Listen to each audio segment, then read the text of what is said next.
केरल की कम्युनिस्ट सरकार को और उसके मुख्यमंत्री को चेतावनी देने आया हूं। What the heck? नमस्कार, मैं रवीश कुमार। वक्फ संशोधन बिल को संसद की संयुक्त संसदीय समिति में भेज दिया गया है। यूपीए 2 के दौर में अल्पसंख्यक ने जो चेतावनी दी है ना, जो चुनौती दी है, उसे सुन लेते हैं। रवीश कुमार जी के जरिए वही हमको वो ऑथेंटिक वीडियो क्लिप दिखाने वाले हैं, तो उनको पहले शुक्र अदा कर देते हैं। और आपकी क्या राय है इस उभरते मुद्दे पर, कमेंट सेक्शन में जरूर से साझा करिए। इसके हिसाब से वक्फ की जायदादों को पब्लिक प्रॉपर्टी घोषित किया जाए, जिसे बिना नोटिस के ही खाली कराई जा सके। इस मामले में अंतिम फैसला आया या नहीं, इस केस की लेटेस्ट जानकारी हमारे पास नहीं है। आंध्र प्रदेश में ही चंद्रबाबू नायडू की सरकार ने शमशाबाद में वक्फ की 1100 एकड़ जमीन airport development authority of India को दे दी, नए एयरपोर्ट के निर्माण के लिए।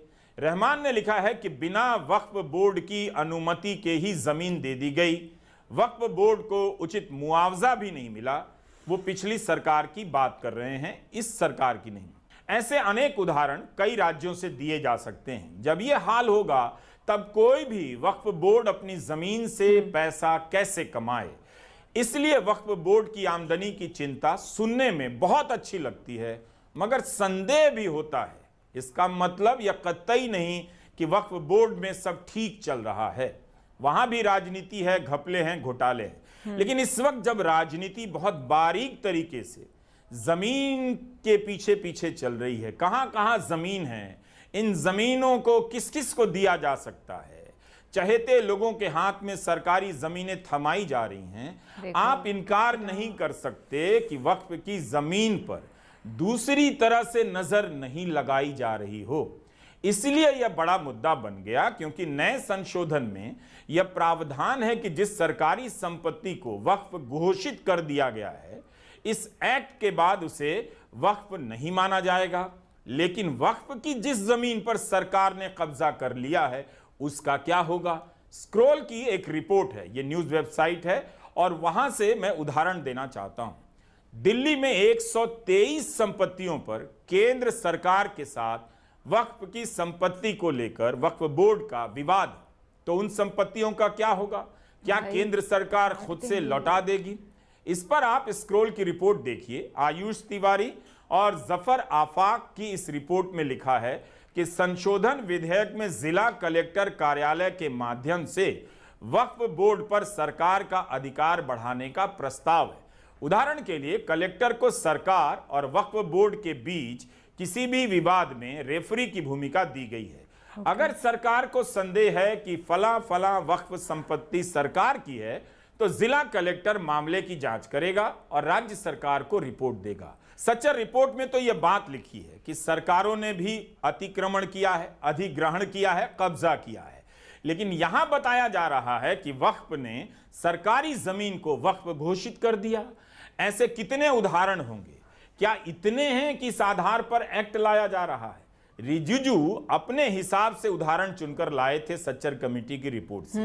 लेकिन वक्फ की जमीन पर जिस तरह के कब्जे हुए हैं सरकारी, उसका भी ब्यौरा उन्हें देना चाहिए, बताना चाहिए कि सरकार कैसे अपना दावा छोड़ने जा रही है। Empowering collector to determine title.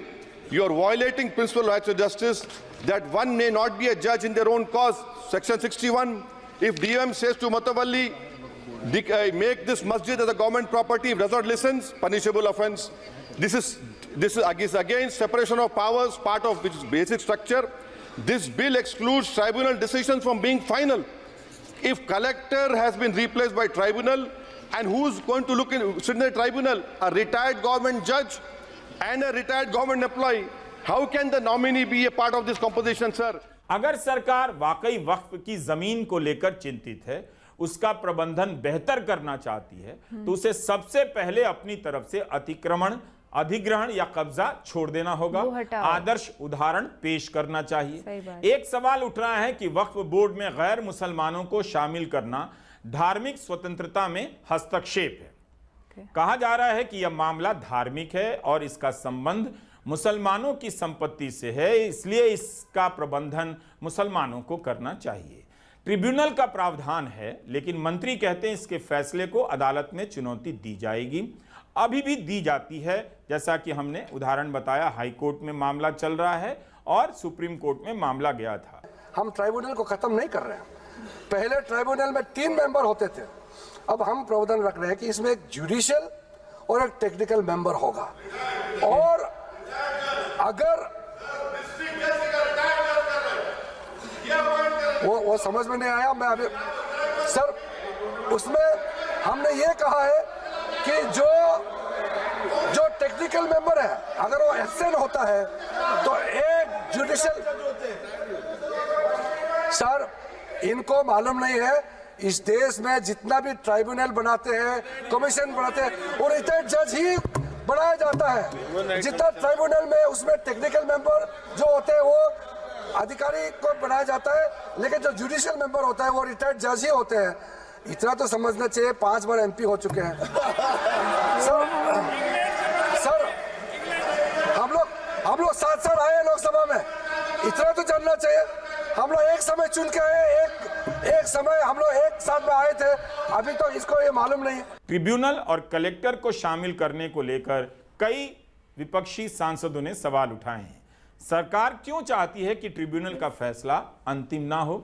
यह ठीक है कि ट्रिब्यूनल को फैसला तय समय के भीतर देना चाहिए, लेकिन बताइए, जब सरकार कोर्ट के सामने यह नहीं बता सकती है कि उसकी एजेंसी किसी मामले में, जैसे मनीष सिसोदिया के मामले में, ट्रायल कब शुरू करेगी और ये ट्रायल कब खत्म होगा, तो ट्रिब्यूनल से उम्मीद किया जा रहा है कि 90 दिनों में फैसला देना होगा। और वक्फ बोर्ड की शक्तियों को आप खत्म कर करके डीएम राज ला करके उन तमाम प्रॉपर्टीज के ऊपर लगभग 8 लाख एकड़ प्रॉपर्टी पूरे देश के अंदर वक्फ बोर्ड के पास है। आप वक्फ बोर्ड की प्रॉपर्टियों को खुर्द-बुर्द कराने की जो साजिश लोग कर रहे हैं, उन साजिशों को बल देने का काम कर रहे हैं।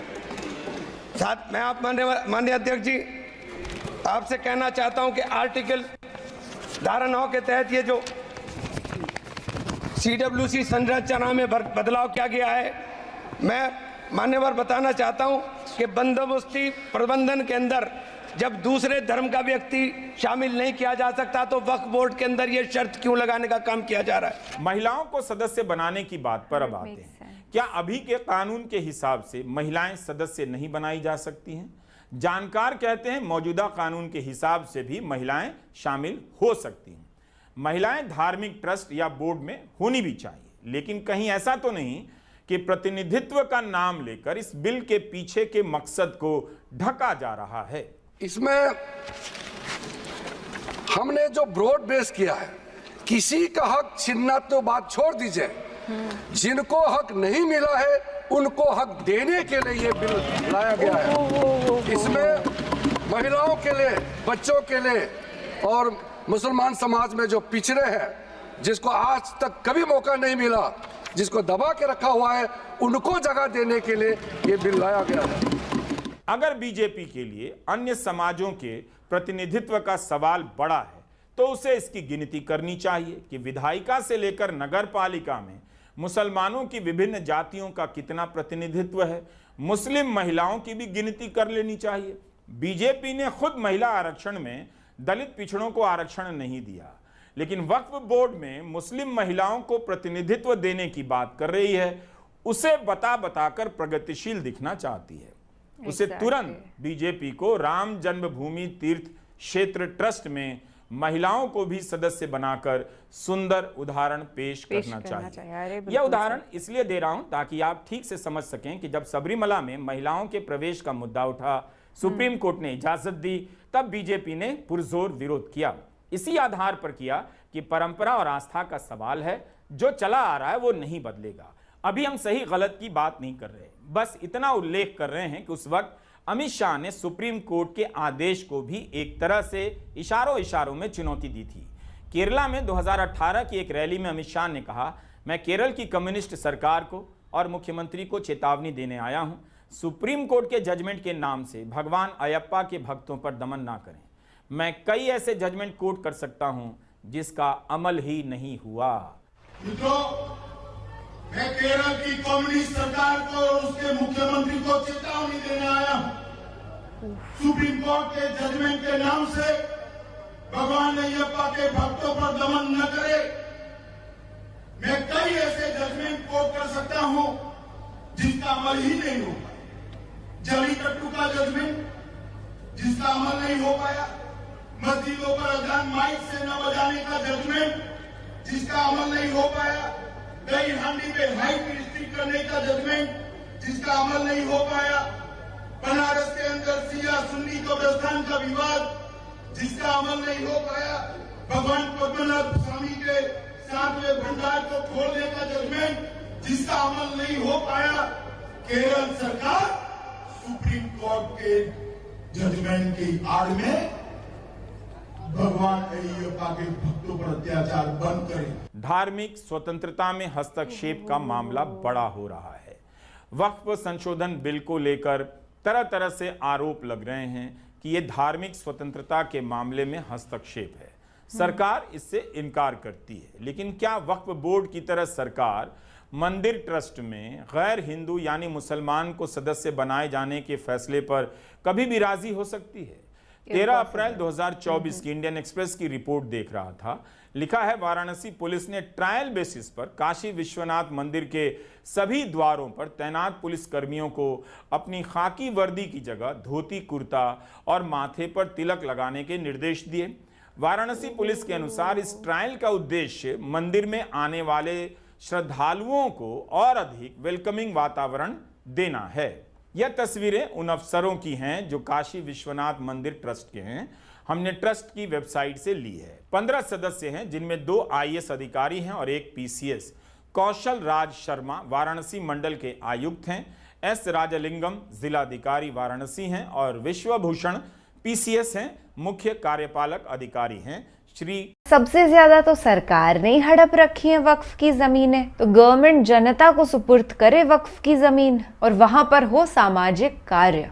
मोटा भाई ने वही बातें करी जो उनसे एक्सपेक्ट करी जाती हैं। नया कुछ भी नहीं था। चलिए, ख्याल रखिएगा अपना और अपने सभी घर वालों का। खुश रहिएगा और सच का समर्थन करते रहिएगा। राम राम, दुआ सलाम, जय हिंद।